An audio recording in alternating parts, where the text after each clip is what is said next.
8 simple ideas that made people millionaires. Before we start, I would like you to hit that red subscribe button so that you never miss out on any of our videos. 8. Slap bracelet. If you were a kid during the 80s and 90s, you probably had a collection of slap bracelets. It was created in 1983 by the high school teacher Stuart Anders, who just thought it would be a fun idea. However, the idea was more than good, and the slap bracelets were successful across the world. Just in 1990, the company had an $8 million revenue, according to the New York Times. However, after some children suffered injuries with it, slap bracelets started losing popularity. But the sensation lasted long enough to make Stuart Anders a millionaire. 7. Spanx. When Sarah Blakely was trying to find something to wear under white pants, she got a pair of pantyhose and cut the feet, and when she saw how it looked, she thought it was a product that should exist. She used all her savings to patent her idea and to create a prototype of Spanx. Her $5,000 investments were worth it, and we can find her products in almost 70 countries. According to Forbes, Sarah Blakely has a $1 billion net worth and is one of the few self-made billionaires in America. 6. Velcro. Velcro is something so simple that you probably never thought about how it was created. While George de Mestral was walking with his dog in Switzerland, he noticed there were some burrs in his clothes and over his dog. He looked at them under the microscope and analyzed the hooks. George de Mestral was an engineer, and during almost 1 decade, he tried to create a product with a similar effect. The final result is the Velcro we know. The name is a combination of velvet and crochet. He patented his millionaire product in 1960. 5. Tinder. Tinder is the most successful dating app we've ever seen. If you don't use it, you probably know someone who has a Tinder profile. It has revolutionized dating not only in America, but in many countries. The app was created by Sean Rad and Just Mateen.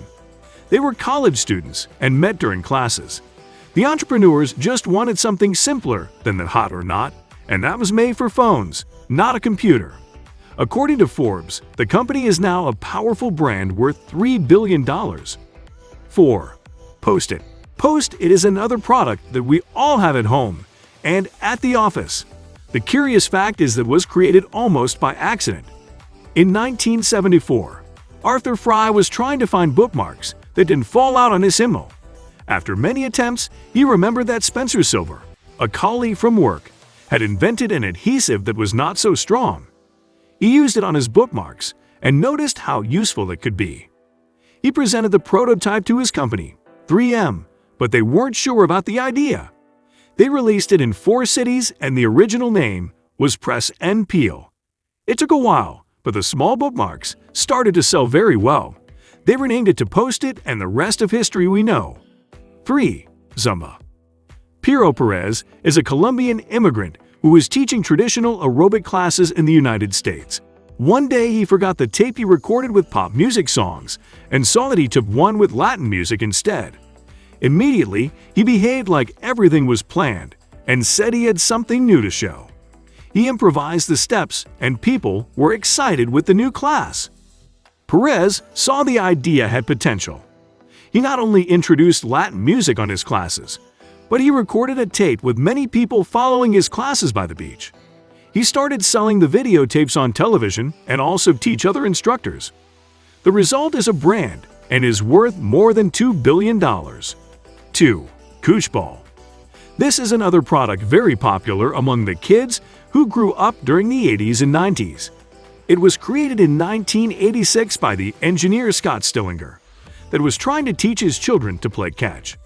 He aimed to create a ball that was soft and wouldn't bounce so much. After he made the prototype and saw his children's reaction, he thought it could be popular among other children as well. And he was right. Stillinger was so sure it would be a success that he quit his job just to be dedicated to the rubber balls. In 1997, he sold it to Hasbro for $100 million. 1. GoPro. Nick Woodman just wanted to take better pictures while he was surfing.